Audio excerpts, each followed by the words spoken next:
मुकुर इव भावश्चिदचितः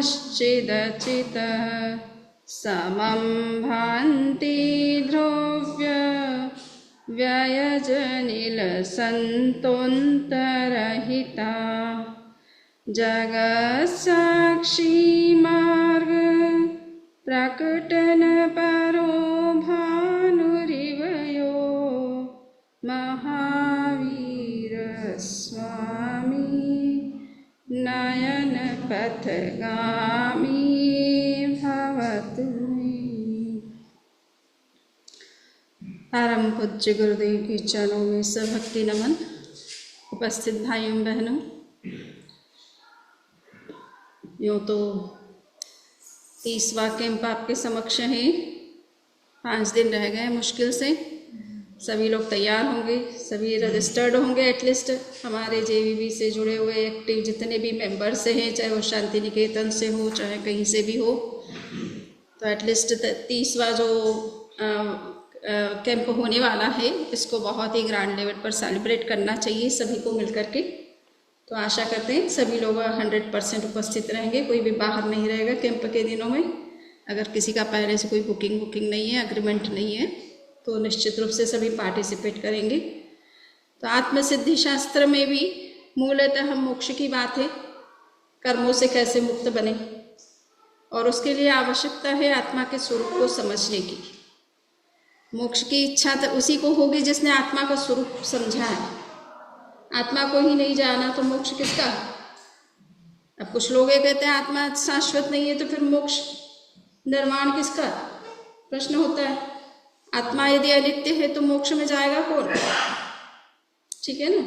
तो आत्मा के अस्तित्व को स्वीकार किए बिना धर्म की प्रथम सीढ़ी ही शुरू नहीं होती है। इसलिए जैन धर्म में सम्यक दर्शन को धर्म की, मोक्ष की प्रथम सीढ़ी कहा।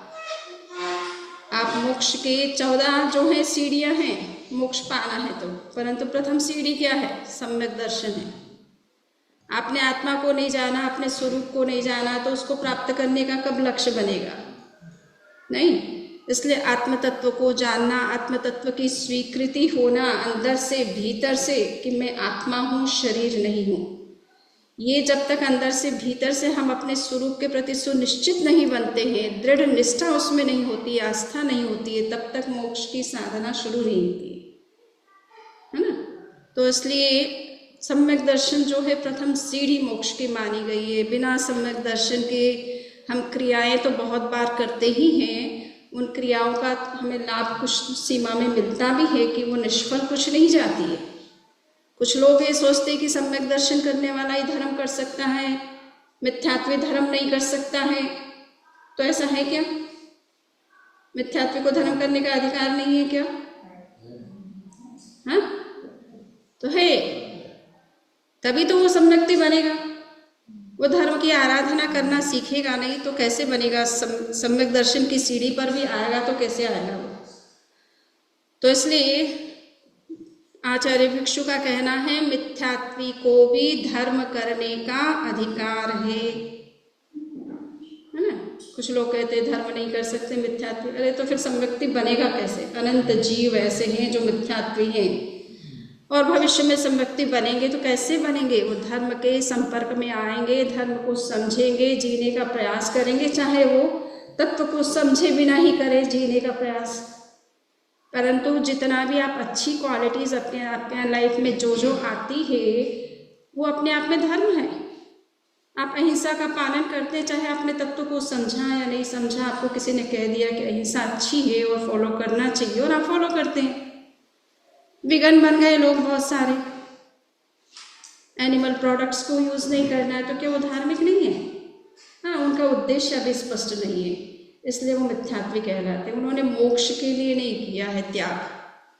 उनको तो ये है कि एनिमल्स को हमें पेन नहीं देना, तो ये भी अच्छी बात है, अहिंसा है ये, है ना। मोक्ष पाने के लिए उन्होंने उस अहिंसा को नहीं अपनाया है, पर हाँ उनको पेन नहीं देना है, ये भी उनका अच्छा दृष्टिकोण है। यही तो अहिंसा है। अहिंसा की शुरुआत, धर्म की शुरुआत अहिंसा से तो होती है। अहिंसा तो पाया है इसका, है ना। इस मामले में धर्म की मंजिल उसी पे खड़ी होती है, फाउंडेशन है अहिंसा। हिंसा है वहाँ धर्म नहीं है। तो ये अहिंसा को धर्म मान करके जो भी पालन किया जाता है, अच्छी जो भी वैल्यूज़ किसी के लाइफ में हो, तत्व को, अब लोग कहते हैं कि जैन धर्म तो तत्व को समझने वाले तो इस संसार में कितने लोग हैं, आटे में नमक जितने भी है नहीं है, 0.5 इंडियन पॉपुलेशन में, और वर्ल्ड पॉपुलेशन में क्या है, पॉइंट है आपका 000 और 0.5 है। तो आप वर्ल्ड में की पॉपुलेशन के कंपैरिजन में जैन कितने हैं जो तत्व को समझते हैं, जिनके बीच में तत्वों की ही चर्चा होती है, तत्व से ही शुरुआत होती है धार्मिक चर्चा की। तो ऐसे लोग तो इतने ही हैं, फिर बाकी तो सब रह गया मिथ्यात्वी। अब वो कुछ अच्छा लाइफ तो उनका भी है, आइडियल लाइफ है, कुछ अच्छी चीज़ें उनके पास में भी, उनके लाइफ के अंदर भी है जो इंस्पिरेशनल है। वॉरेन बफेट है, बिल गेट्स हैं, simple living, high thinking, donate कर दिया अपना धन तो इतना है, परंतु डोनेशन चैरिटी में दे दिया, दूसरों के लिए करते, कल्याण के लिए। अर्थ के प्रति आकर्षण नहीं है, अटैचमेंट नहीं है, पैसा तो बहुत है, खुद नहीं भोगते, खुद सिंपल रहते हैं। मुझे जैसा सुना है वैसा, रियलिटी मुझे मालूम नहीं है ना। और वहाँ एपीजे अब्दुल कलाम साहब राष्ट्रपति बने, क्या था उनके पास, कहते हैं 4 शर्ट और 5-6 कोई पैंट होगी और 25 से करीबन बुक्स होंगी, बस इतना ही कुछ सामान था उनके पास। राष्ट्रपति भवन से गए तब ये सामान था उनका, 4 शर्ट 5-6 पैंट, है ना, 25 या कुछ ज़्यादा कुछ बुक्स होंगी बस। वो तो ज्ञानी थे पुरुष, है ना, पुस्तक ही पढ़ते थे, साइंटिस्ट थे, पर कुछ नहीं। बहुत सारे ऐसे लोग हैं, आज भी बहुत एग्जाम्पल है। पाटेकर, आपका नाना पाटेकर, क्या नाम है उनका, बड़े मतलब चैरिटी करने वाले व्यक्ति हैं। रतन टाटा अभी एक्सपायर हुए हैं, 60% डोनेशन, है ना। सो ये ऐसे लोग होते हैं, क्वालिटी, ये आइडियल है समाज के लिए। धर्म को समझा या नहीं समझा, जिया, है ना, तत्व को समझा या नहीं समझा, जिया। जीना बड़ी चीज़ है, समझना तो उससे अच्छी बात है, समझ करके जिए तो 100% लाभ है आपको, परंतु बिना समझे भी जिया तो बहुत बड़ी बात है, वो भी आइडियल समाज के बनते हैं। तो मिथ्यात्व भी धर्म तो कर सकता है, किंतु उसको कौन सा धर्म होता है, निर्जरा धर्म होता है, कर्मों की निर्जरा करता रहता है। संवर धर्म की आराधना वही व्यक्ति करता है जो तत्व को समझता है, नए कर्मों के बंधन से वही बचता है जो तत्व को समझता है। तत्व को समझ करके धर्म का पालन करता है, उसके संवर धर्म की भी आराधना होती है। वो निर्जरा धर्म तो करता ही है, साथ साथ में संवर धर्म की आराधना होती है। और भगवान ने आचार्य हरिभद्र हुए हैं कौन सी शताब्दी में, 9वीं शताब्दी में। आपको बताया था 1444 पुस्तकें लिखी, 1444 बुक्स लिखी उन्होंने। तो उसमें उनका सार उन्होंने क्या बताया, तो उन्होंने कहा कि आश्रवो भव हेतु स्यात् संवरो मोक्ष कारणम इति मार्हति दृष्टि रन्नदस्या प्रपंचनम। आश्रव संसार का कारण है और संवर मोक्ष का कारण है। बस ये 2 बातें खास समझने की है जैन धर्म में। आश्रव संसार का कारण है और संवर मोक्ष का कारण है। बस ये 2 बातें समझ में आ गई, तुमको जैन धर्म में पूरा समझ में आ गया। आश्रव और संवर, ये 2 तत्व को समझ लो। 9 तत्व में जीव तत्व की अवधारणा तो पहली जरूरी है, किंतु फिर एक्शन क्या करना है। हम ज्ञान करें तो किस लिए करें, नाणस्य सार मायारो, है ना। ज्ञान इसलिए करो कि वो एक्शन में ले सको, उस तरह से लाइफ को बना सको। नहीं तो इन्फॉर्मेशन है वो सोशल मीडिया पर रोज ही मिलती है आपको, उससे आपको क्या फायदा।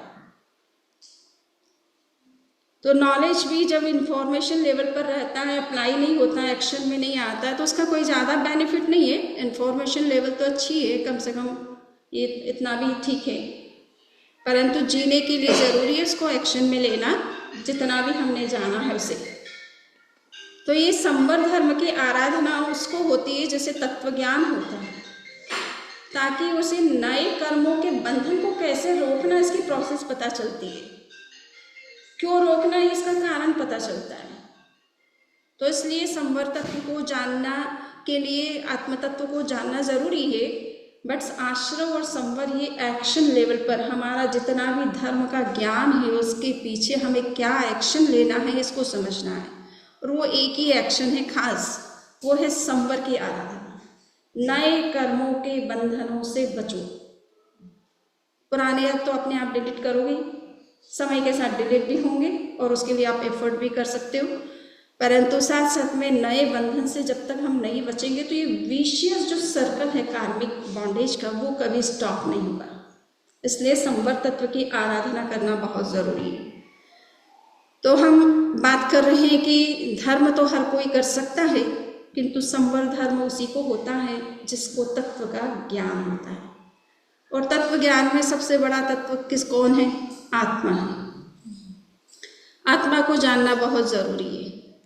उसको जाने बिना हमारा कोई धर्म का व्यापार भी यानी धर्म की क्रिया भी शुरू नहीं होती है और आगे की साधना, आगे की जो सीढ़ियां हैं वो भी पार नहीं होती, क्योंकि वो तो उसी की तरफ ले जाएगी। जो शुद्धात्मा का जो स्वरूप है उस तरफ ले जाने के लिए वो 14 सीढ़ियां हैं। तो आप स्टेप बाय स्टेप उसकी तरफ बढ़ोगे तो पहले उसे जानो कि वो है क्या। तो यूँ तो बहुत बार आपने जान लिया है, समझ लिया है, बट हम कई बार अलग अलग तरीके से उसी चीज़ की, उसी तत्व की चर्चा करना जरूरी है। आज हमने वो जो मिड टर्म एग्ज़ाम था, आपका 6 मंथ का प्रेक्षण मेडिटेशन का कोर्स चल रहा है ना, तो लगभग 25 लोग उस कोर्स में जुड़े हुए हैं, कोई पार्ट टाइम कोई फुल टाइम, बट जो भी जुड़े हुए हैं। तो आज एग्ज़ाम में हम यही पूछ रहे थे भाई आप क्यों करना चाहते? तो डॉक्टर देवेंद्र ने कहा कि बिना अध्यात्म के सब शून्य है ना। जीवन में हैप्पीनेस तभी आती है जब आप आत्म स्पिरिचुअलिटी में उतरते हो, बाकी तो सब मटेरियल वर्ल्ड है।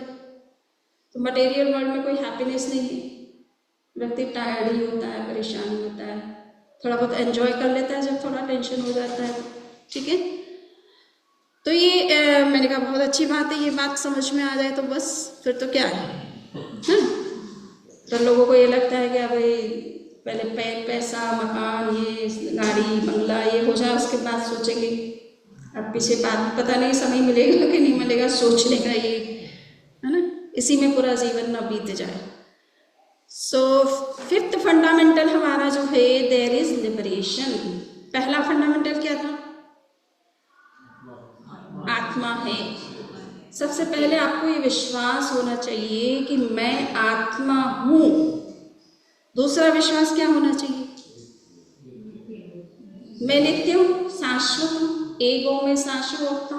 भगवान ने कहा आत्मा शाश्वत है ना। कालक्रम से वो नए नए रूप लेती रहती है, किंतु उसका अस्तित्व कभी समाप्त नहीं होता। ठीक है, वो कभी मिटती नहीं है, किसी के मिटाने से नहीं मिटती है। नैनम शस्त्राणि चिंदन्ति नैनम दहति पावक न चैनम क्लेदयन्त्यापो न शोषयति मारुतः। गीता का बहुत प्रसिद्ध श्लोक है और स्पेशल जब किसी की मृत्यु हो जाती है तो वो इस गीता के इस श्लोक का पाठ करते हैं कि भाई आत्मा तो अजर मरे दुखी मत बना। ठीक है ना, जो जिसका जितना समय था उतना ही रह सकता है, पर किसी के डेथ से कोई आत्मा की डेथ कभी होती नहीं है। ठीक है, शरीर से अलग जरूर होती है। जिस रूप में हम उसे देख रहे थे उस रूप में वो हमारे सामने नहीं होता है, परंतु इसका मतलब ये नहीं है कि उसकी आत्मा ही समाप्त होगी। वो तो कहीं ना कहीं किसी न किसी रूप में सर्वाइव करेगा। तो ये जो हम बात कर रहे हैं कि आत्मा तो शाश्वत है ना, नए रूपों में, नई योनियों में, नए जन्मों में उसका जाना होता है और नए रूप धारण करती रहती है, जब तक कि जीव का मोक्ष नहीं होता, जब तक वो अपने स्वरूप के प्रति जागती नहीं है, सोई हुई है, स्लम्बर है ना। तो जब गहरी नींद में सोया हुआ जीव होता है तो जब तक वो जागेगा नहीं तब तक वो इस तरह से घूमता परिभ्रमण करता रहेगा। दूसरा हमारा है कि जीव शाश्वत है, आत्मा का अस्तित्व हमेशा है, इसलिए सावधान रहने की आवश्यकता है कर्म करने से पहले, क्योंकि कर्म करने के बाद फल आपके हाथ में नहीं है। कर्मण्येवाधिकारस्ते मां फलेषु कदाचन, है ना। आपका अधिकार केवल कर्म में है, यानी क्रिया में है, एक्शन में है। फल पर आपका कोई अधिकार नहीं है। ये गीता का सिद्धांत है।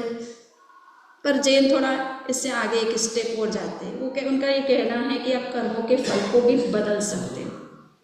ऐसा नहीं है कि आपकी कोई पावर नहीं है, आप चाहो तो बदल सकते हो।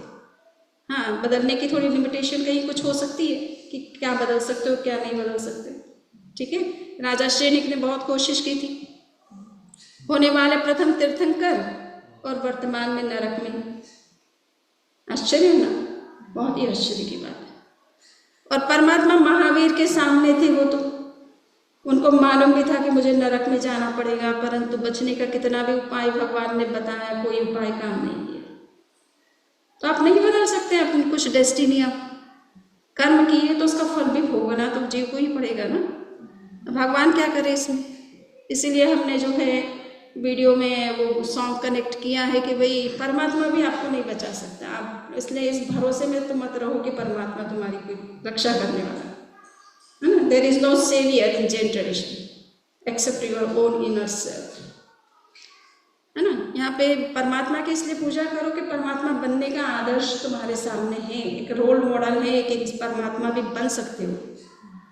बट वो आपको सेवियर के रूप में आपके सामने नहीं आते, क्योंकि कर्म तुमने किए। वही बचाने लग जाएगा तो दुनिया में अनैतिकता में आप तो हो जाएगी। लोग धर्म भी करते हैं, जो चोरी डकैती भी करते हैं, हिंसा भी करते हैं धर्म के नाम पर, जो कर सकते कर। नाम धर्म का लेवल धर्म धार्मिक और काम सारे ऐसे अधार्मिक के, है ना। तो ऐसे लेबल लगाने वालों को तो भगवान कैसे बचाएगा। तो भगवान को भी ऑनेस्ट रहना पड़ता है ना। वो डिसऑनेस्टी नहीं कर सकते कि मेरा भक्त है इसलिए बचा दो उसको, नहीं। सो फिफ्थ फंडामेंटल जो है सो आत्मा शाश्वत है, इसलिए सावधान रहिए कि जीवन में जो कुछ करेंगे उसका पेबैक आपको करना ही है। देर और सवेर हो सकती है पर अंधेर नहीं हो सकती, है ना। भगवान के राज्य में देर और सवेर हो सकती है, अंधेर नहीं होती है। वहाँ प्रकाश ही प्रकाश, अंधेरा वही नहीं। और कहा जाता है कि भगवान की लाठी में आवाज नहीं होती है। पता ही नहीं चलता कब दंड मिल जाएगा, आपको पता ही नहीं चलता है, पहले से कोई सिग्नल नहीं मिलता है।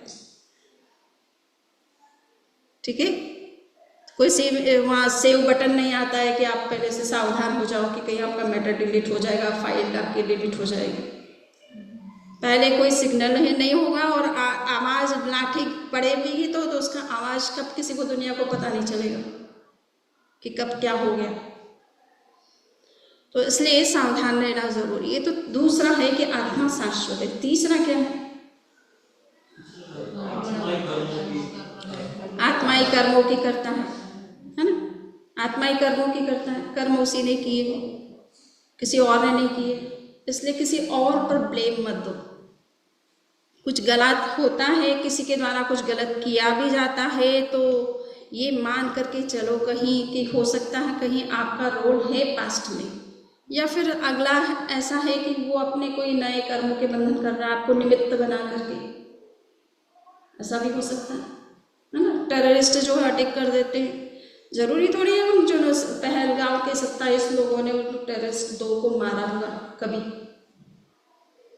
बट टारगेट कर लेते हैं इनोसेंट लोगों को भी, अच्छे लोगों को भी।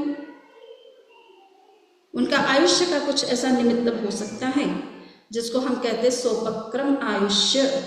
यानी एक्सीडेंटल केस अगर हो जाए तो डेथ समय से पहले व्यक्ति की हो सकती है, परंतु उसने कोई अपराध किया था या उन टेररिस्टों को पहले किसी पास्ट लाइफ में मारा था, ये कोई जरूरी नहीं हो सकता। ठीक है ना। सोपक्रम आयुष्य होने से, कोई एक्सीडेंटल ऐसी कोई घटना होने से आयुष्य पहले से समय से पहले फिनिश हो सकता है। तो ये एक रीजन हो सकता है। तो ये है कि हम, तीसरा है कि कर्मों के कर्ता हम स्वयं हैं और कर्म फल के भोक्ता भी हम स्वयं हैं। अब प्रश्न है कि कर्म फल का भोक्ता जीव स्वयं है और वो भोग ही रहा है। हम कई जन्मों से इसी तरह से जन्म और मृत्यु के चक्र में चल रहे हैं। कभी मनुष्य बन गए, कभी देव बन गए, कभी नरक में चले गए, कभी पशु योनि में चले गए, कभी पृथ्वी, पानी, अग्नि, वायु और वनस्पति जगत में चले गए, कभी कीट मक्खी मच्छर बन गए, कभी कहाँ पता नहीं कहाँ कहाँ अपन यात्रा करके आए हैं। सो भगवान तो कहते हैं कि इस यूनिवर्स में एक भी आपने स्पेस पॉइंट ऐसा छोड़ा नहीं है जहाँ आपने जन्म और मृत्यु नहीं की। एक भी स्पेस पॉइंट ऐसा आपको नहीं मिलेगा जहाँ आपने जन्म और मृत्यु नहीं की है। उनका तो ये कहना है। ये तो यूनिवर्स है कितना बड़ा, 14 रज्जु हाइट है जिसकी, है ना, 343 क्यूबिक रज्जु का ये पूरा यूनिवर्स है। और एक रज्जु असंख्य योजन के बराबर होता है, और एक योजन कहते हैं 8000 अरब माइल का होता है। अब इतना बड़ा यूनिवर्स में आपने कितनी बार जन्म ले लिया, अब कोई भी स्पेस पॉइंट नहीं रहा, ठीक है ना। सो ये इतनी बार जन्म लेने के बाद भी हम मुक्त नहीं हुए, ये सबसे बड़ी आश्चर्य की बात है। कहीं तो ये कहते हैं कि भाई 24 तीर्थंकर के युग में भी हम रहे होंगे, फिर भी हम मुक्त क्यों नहीं हुए, ये प्रश्न है ना। तो ये कहते कर्ता भोक्ता जीव हो पण तेनो नहीं मोक्ष, बीत्यो काल अनंत पण वर्तमान छे दोष। इन्हें इतने समय के बाद भी अभी कर्मों के दोषों से मुक्त नहीं हुए, राग और देश से हम मुक्त नहीं बने, तो मोक्ष कहाँ से होगा? मोक्ष कहाँ से होगा? Although the soul is the doer of karma and the receiver of the fruits of karma, it cannot attain liberation from karma as infinite time has passed by and the flow of inferiority yet remains. अभी भी हमारे अंदर वही राग है, वही द्वेष है, वही कषाय है, कर्मों से मुक्त कैसे बने? यही तो कह रहे हैं ना, विशियस सर्कल। भाव कर्मों के रहते द्रव्य कर्मों के बंधन से आप बच नहीं सकते, और द्रव्य कर्मों के बंधन के रहते आप जन्म और मृत्यु से मुक्त नहीं हो सकते। हाँ, जन्म और मृत्यु से कब मुक्त होंगे? जब द्रव्य कर्मों से मुक्त होंगे। और द्रव्य कर्मों से कब मुक्त बनेंगे? जब भाव कर्मों से मुक्त बनोगे। और भाव कर्म तो हमें छोड़ना नहीं, वो तो हमें बड़ा प्रिय है। गुस्सा तो करना ही चाहिए, बिना गुस्से के दुनिया के कैसे कंट्रोल करेंगे, राज कैसे करेंगे? अदर पूरा वर्ल्ड पावर बनना अमेरिका को, तो आप सब उसी के मेंबर हो। अब वर्ल्ड पावर बनने के लिए तो यही है ना, दूसरों को वेपन्स दो, लड़ाओ झगड़ाओ, मारकाट करो, यही तो काम है। तो तभी तो वर्ल्ड पावर बनेगा, वेपन से बनेंगे। वर्ल्ड पावर बनने का चक्कर है सबसे बड़ा राग, इसको कहते हैं राग। वर्ल्ड पावर बनने की राग, डिजायर, ये मटेरियल डिजायर है। यही तो क्रेविंग्स हैं, मटेरियल डिजायर से है जो जीव को भटकाती रहती है, नए कर्मों के बंधन करवाती है, ऐसे काम करवाती है जो कि सोच कल्पना से बाहर की चीजें होती है ना। तो ये भाव कर्म से मुक्त हुए बिना द्रव्य कर्मों से मुक्त नहीं हो सकते, और द्रव्य कर्मों से मुक्त हुए बिना मोक्ष प्राप्त नहीं हो सकता है, ठीक है। तो इसलिए ये कह रहे हैं कि भाई अभी तक जीव जो है कर्ता भोक्ता जीव है, ये तो हम एक्सेप्ट कर लेते हैं, किंतु मोक्ष उसका संभव कैसे हो सकता है? क्योंकि अनंत काल बीतने के बाद भी जीव में अभी तक वो सारी चीजें विद्यमान है जिसके रहते उसमें कभी मोक्ष की संभावना नहीं बनती है। तो जब अनंत काल बीतने के बाद भी हमने कुछ अब तक ये कुछ नहीं सीखा है कि हमको इनसे मुक्त होना है, तो आगे हम क्या मोक्ष प्राप्त कर लेंगे? हाँ, अनंत काल में तो नहीं हुआ, अब आगे क्या कर लोगे आप? इतने काल में आपने कुछ नहीं सीखा, तो अब आगे कैसे मुक्त हो जाओगे? प्रश्न है, बड़ा क्रिटिकल क्वेश्चन है। ये ओपोनेंट का कहना है, इस आचार्य उनका क्या है, श्रीमद राजचंद्र जी का नहीं कहना है, ये ओपोनेंट का कहना है। शुभ करे फल भोगवे देवादि गति माय, अशुभ करे नरकादि फल कर्म रहित न्याय न क्या है। जीव या तो कर्म में लगा हुआ है, सुबह से शाम कुछ ना कुछ एक्शन। आपको आधा घंटा ध्यान करने को कहो तो नहीं, 6 महीने से हम कोर्स चला रहे हैं, 6 महीने 6 मासिक, बट कितने लोग हैं यहाँ पर? शीतल है ध्यान जो कोर्स ज्वाइन कर रही है, देवेंद्र भाई, नैना बहन, और कौन यहाँ से ज्वाइन कर रहा course? Only 3 people out of 300। 3 people को ही ध्यान में रुचि है, बाकी सबको एक्शन में रुचि है कि कुछ ना कुछ करो। बैठ करके क्या करेंगे? आंखें बंद करेंगे तो बिजनेस कैसे बंद चलेगा, जॉब कैसे होगा, घर के काम कैसे होंगे? तो हम 24 घंटे थोड़ा कहते हैं आप ध्यान करो, 1 घंटा, आधा घंटा, आधा में भी नहीं है, आधा है ना, 20 मिनट ही करो। तो ध्यान करने से तो मुक्ति होगी, पर अब कर्म ही करना चाहते हो आप, तो कर्मों से को करते हुए आप कभी मुक्त नहीं हो सकते हो, है ना। एक्शन ही कर्म बंधन का मूल कारण है। अभी आप कहेंगे कभी राग कह देते हो, कभी द्वेष कह देते हो, कभी एक्शन कह देते हो। 8 कर्मों में कौन कितने कर्म हैं जो बंधन करवाते हैं? 8 कर्मों में कितने कर्म हैं जिससे कि बंधन होता है?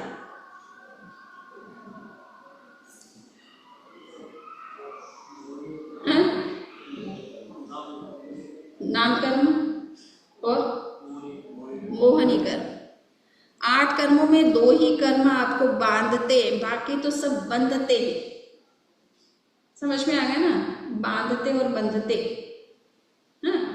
All other get attracted towards you, but you are the causing. मोहनी एंड नाम कर्म, they are the main cause, है ना।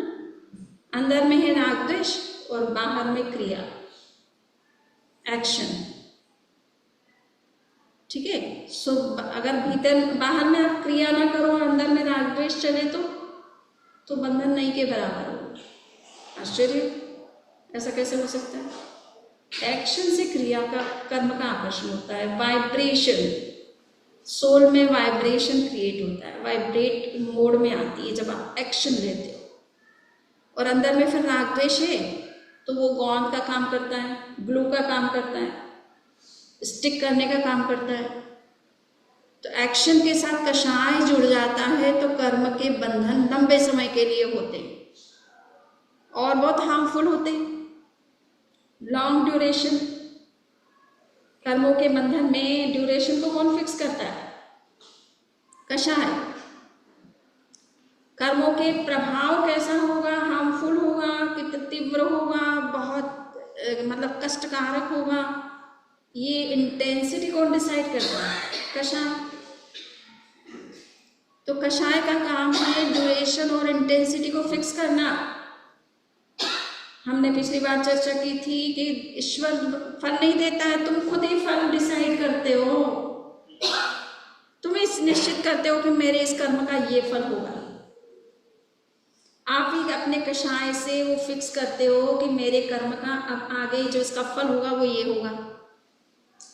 आपने ही वो डिसाइड किया है अपने कषाय की तीव्रता से, है ना। इंटेंसिटी ऑफ आपके कषाय जो है ये डिटरमिन करती है, ये फिक्स करती है ड्यूरेशन और ये फिक्स करती है इंटेंसिटी, है ना। प्रभाव कितना होगा, इफेक्ट किस रूप में होगा, कैसा होगा। और कर्म को आकर्षित करने का काम कौन करता है? वो है नाम कर्म, वो है नाम कर्म, प्रवृत्ति, एक्शन। नाम कर्म का मतलब एक्शन, फिजिकल, मेंटल, वर्बल। आकर्षित कर्म आपने अंदर में कषाय पड़ा है वो तो ठीक है, परंतु आप कोई एक्शन गुस्से में आकर के किसी को कुछ कहते नहीं हो, कोई हाथ पे किसी का तोड़ नहीं देते हो, किसी को कुछ मारते नहीं हो, कुछ भी पीटते नहीं हो, कुछ भी इस तरह का गलत एक्शन नहीं करते हो, तोड़फोड़ नहीं करते हो कुछ भी, और माइंड में भी किसी के बारे में कोई अनिष्ट नहीं सोचते, तो बंधन किस लिए होगा भाई, है ना। तो कषाय के विद्यमान रहते हुए भी अगर एक्शन नहीं लेते हो, मेंटली आप किसी के बारे में कोई नेगेटिव सोचते नहीं हो, कोई नेगेटिव एक्शन नहीं लेते हो, बिहेवियर नहीं करते हो, और नेगेटिव कुछ फिजिकल एक्शन या वर्बल कुछ वर्ड्स भी इस तरह की कोई लैंग्वेज यूज नहीं करते हो जिससे किसी को हर्ट हो, हार्म हो, महाभारत हो, ठीक है। रामायण हो तो चल जाते हैं थोड़ी बहुत महाभारत तो बड़ी हार्मफुल है। सो कहने का मतलब है कि ये सारी चीजें ना हो तो आपके बंधन कषाय के विद्यमान रहते हुए भी बंधन नहीं होता है। इसको कहते हैं कषाय को विफल करना, है ना, विफल करना। कषाय के अनुसार एक्शन मत लीजिए, क्रोध में आकर कोई एक्शन मत लीजिए, अहंकार में आकर कोई एक्शन मत लीजिए, अन्य कषायों के विद्यमान रहते हुए उसके प्रभाव में आकर के कोई एक्शन मत लीजिए। वो अंदर में विद्यमान है, उससे कोई इतना हार्म नहीं हो रहा है जितना एक्शन लेने से होता है। ठीक है, तो ये कषाय प्रतिसंलीनता बोलते हैं इसको। क्या बोलते हैं? कषाय प्रतिसंलीनता। एक होती है इंद्रिय प्रतिसंलीनता और एक होती है कषाय प्रतिसंलीनता। अपनी इंद्रियों पर नियंत्रण रखना, ये इंद्रिय प्रतिसंलीनता है। कोई गलत पिक्चर चल रहा है, हम नहीं देखेंगे उसको, तो हम आंखें बंद कर लिए, तो ये होती है इंद्रिय प्रतिसंलीनता, है ना। गलत चीज़ है तो हम नहीं सुनेंगे, किसी की बातें, निंदा आलोचना की बातें हम नहीं सुनेंगे, ये हमारी इंद्रिय प्रतिसंलीनता। हमने कान का दुरुपयोग नहीं किया, आँखों का दुरुपयोग नहीं किया, ठीक है ना।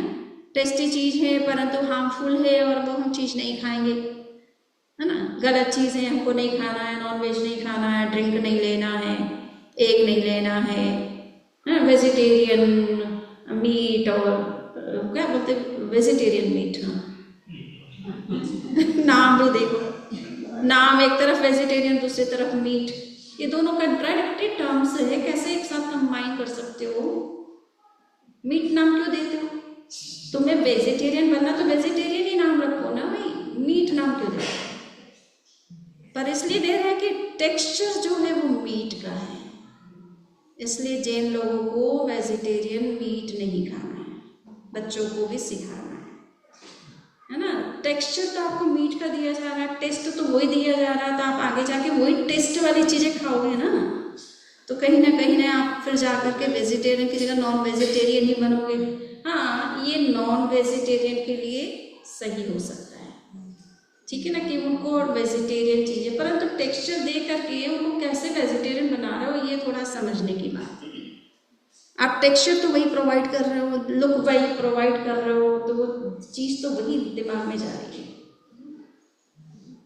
तो ये बात है कि हम गलत चीज़ों का उपयोग, टेस्ट ना करें। जीभ का उपयोग, जीभ भगवान ने दी है, भगवान को भजने के लिए दी है, अच्छे गुणगान करने के लिए दी है, उसको खाने के लिए यूज़ करना पड़ता है क्योंकि उसके बिना सर्वाइव नहीं कर सकते हो, बट गलत चीज़ें तो कम से कम हम अवॉइड कर सकते हैं, ठीक है। सो ये है, इसको कहते हैं इंद्रिय प्रतिसंलीनता, इंद्रियों पर नियंत्रण, असंयम से बचो, पाप से बचो। टेस्ट के पीछे पाप का बंधन कितना हो रहा है, उसका फल भोगना जब पड़ेगा तो रो रो करके भी छुटकारा नहीं मिलता है, जीव को बड़ा कष्ट होता है ना। जब पाप का उदय होता है तब जीव को पता चलता है कि ये मैंने किया, पर अब मुक्ति चाहने से भी नहीं मिलती। एक कहा जाता है कि एक्ट्रेस जिसने, हम नाम लेना अच्छा है कि नहीं, परंतु महाभारत में द्रौपदी का प्ले किया था जिन्होंने, और लाइफ में स्ट्रगल तो सबके होते ही होते हैं, तो उसके भी लाइफ में कहा जाता है उसने 2-3 बार सुसाइड करने की कोशिश की पर मरे, डेथ ही नहीं होती है, क्रिटिकल केस है, नहीं तो ट्राई करके सुसाइड करने वाले एक बार में हो जाते सक्सेस अपने काम में। बट तो जब कर्मों के बंधन सघन होते हैं तो कोई सुसाइड करने की कोशिश करे तो सुसाइड भी नहीं कर सकता है, कर्मों के फल भोगने ही पड़ते जी, छुटकारा मिलता नहीं इजीली। तो इसलिए कर्मों के बंधन से बचना, इसलिए जैन धर्म में इस बात पर कि भाई तुम और चीज़ें एंजॉय करते हो परंतु ये भी सोचो कि कर्म के फल भी खुद ही को भोगना है, इसलिए सावधान रह करके करो कोई कर्म करो। सो ये हम बात कर रहे हैं कि इंद्रिय प्रतिसंलीनता, है ना, इंद्रियों पर कैसे नियंत्रण करें। टेस्ट की चीज़ें खाना तो, परंतु गलत टेस्ट क्यों अपनाना, अच्छी चीज़ें हमारी इस कल्चर में है ऑलरेडी। हमारे भोजन में क्या फूड, किन चीज़ों की कमी है भाई? Protein protein protein. तुमने कभी पढ़ा कि नहीं कि दालों में कितना प्रोटीन है, बाजरे में कितना प्रोटीन है? वो नॉनवेज जो आपका एडवर्टाइजमेंट आते केवल उसी को सुनते हो। आपके कल्चर में आज तक आपकी पीढ़ियां खाती आ रही है, उनके शरीर में प्रोटीन की कमी हुई क्या कभी? आपसे ज़्यादा स्वस्थ है वो रहे, आज भी वो जितने स्वस्थ हैं, आज की पीढ़ी उतनी स्वस्थ नहीं है। और छोटी छोटी एज में डेथ हो रही है, हार्ट अटैक हो जाता है, कुछ खाया और सोए और चल दिए ऊपर, पता ही नहीं चलता है, क्योंकि गलत खान पान हो गया, गलत चीज़ें खा रहे हैं। एनर्जी तो आपको मिल नहीं रही है, काम तो आपको करना ही पड़ेगा जीने के लिए, आप भागना तो पड़ता ही है, और आप जो खा रहे हो गलत चीज़ें खा रहे हो, उससे एनर्जी बॉडी को नहीं मिल रही। तो हम पहले समय से पहले हार्ट जवाब देते हैं, किडनी जवाब देती है, अदर चीज़ें जवाब देती है। उनको नॉनवेज से मतलब नहीं है ना, उनको तो चाहिए न्यूट्रिशन, पावर, एनर्जी, फूड चाहिए, और वो आप नहीं दे रहे हो, गलत चीज़ें खा रहे हो। ठीक है, सो इसलिए ये सोचना है कि पुराने लोगों ने पीढ़ियों से, जनरेशन टू जनरेशन, करोड़ों वर्ष पुरानी ये कल्चर है जैन धर्म, करोड़ों वर्ष। भगवान विष्णु का जीवन कितना बड़ा था, 84 लाख पूर्व का। अब वो इतने लाख पूर्व और 1 लाख समोर तीर्थंकर बने भी, तो 1 लाख पूर्व ही चाहे उन्होंने जैन धर्म समझाया होगा, पर 1 लाख पूर्व कम है क्या आपके लिए? उन्होंने जो कल्चर शुरू की आज तक चली आ रही है, और इतनी पीढ़ियाँ जनरेशन टू जनरेशन पार निकल गई है, तो उनको तो कुछ हुआ नहीं, प्रोटीन वोटीन की कमी नहीं है बॉडी में। सो और मैंने एक एग्जाम्पल कभी बताया था कि फ्रेंच डॉक्टर है अभी वर्तमान में, वो अभी 40 साल की लगभग हो रही है, ये समझ लो। वो क्या खाती है सुन करके बड़ा आश्चर्य होगा। उसने जैन धर्म को समझ लिया कि अहिंसा मूल तत्व है धर्म। हाँ, अब उसने क्या किया कि भाई मुझे अब खाना भी नहीं पकाना, कच्चे मूंग, कच्चा चावल तो ऐसे पक्का ही होता है, मार्केट में मान लीजिए आता है, वो पक्का ही होता है, कच्चा नहीं होता अपने आप में, उसको आप ग्राइंड करके ऐसे ही खाओ।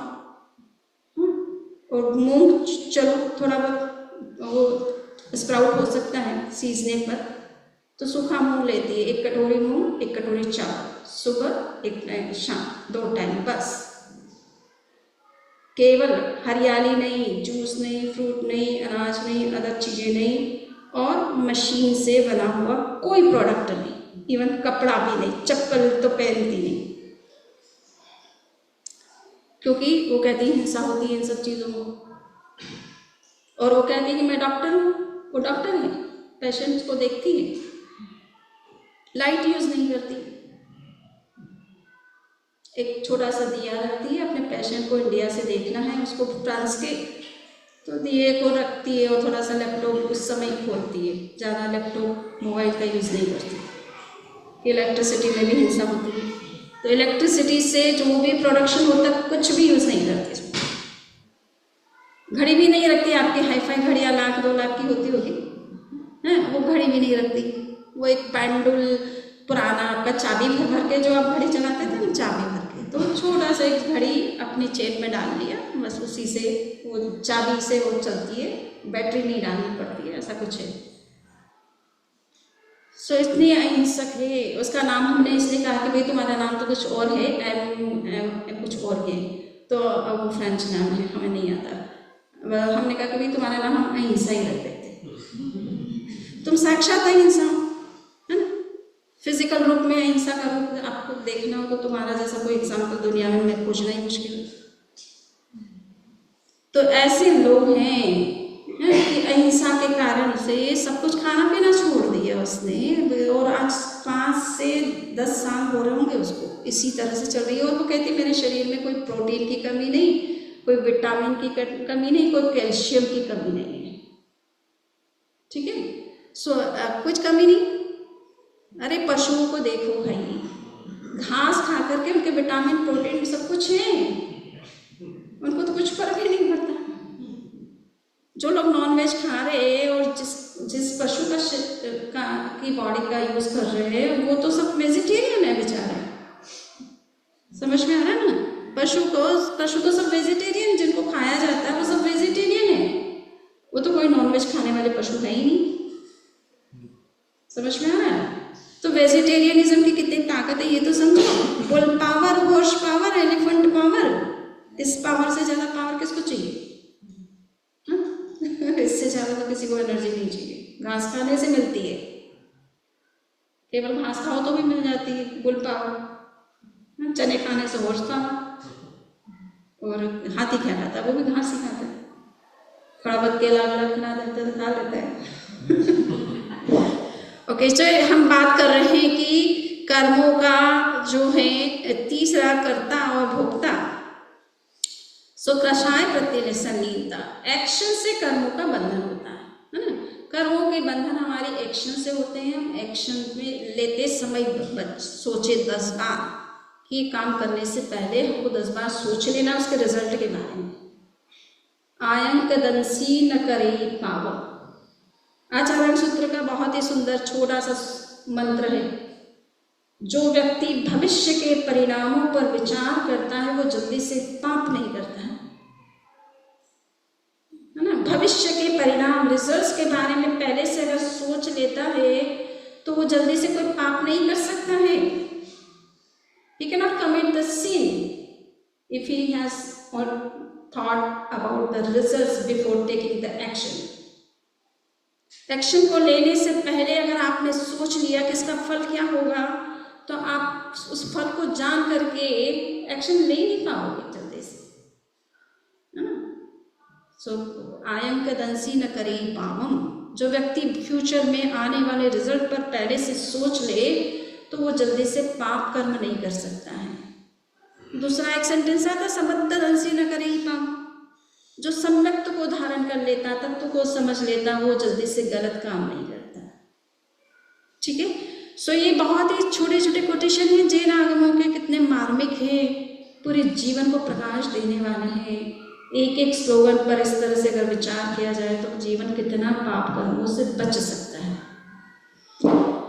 तो ये कहा कि भी जीव जो है निरंतर जो कई जन्म लेता रहता है और आज तक हमने जो जो कर्म किए, कभी हमने शुभ कर्म किए, कभी हमने अशुभ कर्म किए। शुभ कर्मों के कारण से हमने देवादि गति को प्राप्त किया, हमने कभी देवता भी बने हैं, बहुत बार बन चुके हैं। भगवान का तो कहना कि कई बार आप देवलोक में भी जाके आ गए, स्वर्ग में जाके आ गए, स्वर्ग की अप्सराओं के बहुत आपने डांस वांस देख लिए हैं। फिर भी मन नहीं भरा, आज भी थिएटर जाने का मन करता ही है कि भैया आए हैं तो। हाँ, तो ये जो है शुभ कर्मों के परिणाम स्वरूप हमने देवगति को भी प्राप्त किया है, मनुष्य भाव उत्तम कुल को भी प्राप्त किया है। वर्तमान में आपको वो प्राप्त है, ये पुण्याई है आपकी। जैन कुल में पैदा होना, उत्तम धार्मिक कुल में पैदा होना, ये पुण्याई का परिणाम है। हर किसी को ऐसे कुल की कहाँ प्राप्ति होती है ना।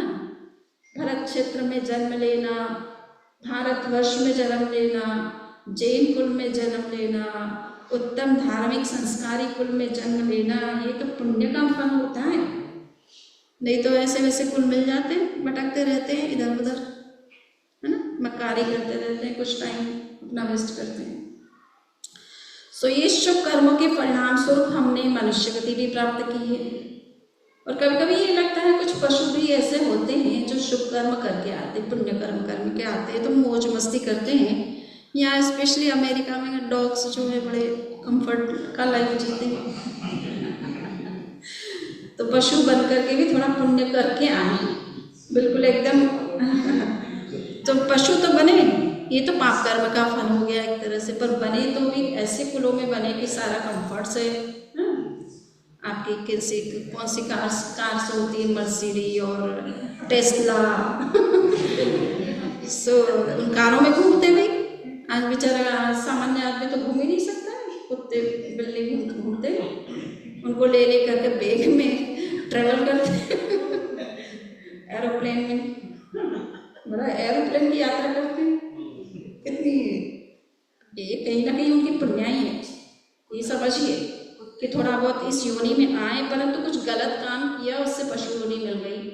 हाँ, कहीं चीटिंग भी किया होगा, कहीं घोटाला किया होगा थोड़ा बहुत, और उसी समय आयुष्य का बंधन हो गया होगा कुछ रीजन, तो उसके कारण से पशु योनि मिल गई। परंतु उसके परिणाम स्वरूप, परंतु कुछ अच्छे कर्म किए, उसका पुण्य फल भी मिल रहा है। कोई अच्छी कंफर्ट में है, कोई दिक्कत नहीं है उनको। और कभी कभी धार्मिक योग मिल जाता है। गौशालाओं में कितनी गायें जो है वो धर्म सुनती है, जो लोग भी गौशाला का संचालन करते हैं उनको धर्म का वातावरण देती है। उनकी पुण्याई है कि इतने जीवों को धर्म का योग मिल रहा है। ये पुण्य के योग से मिलता है, धर्म का योग मिलना।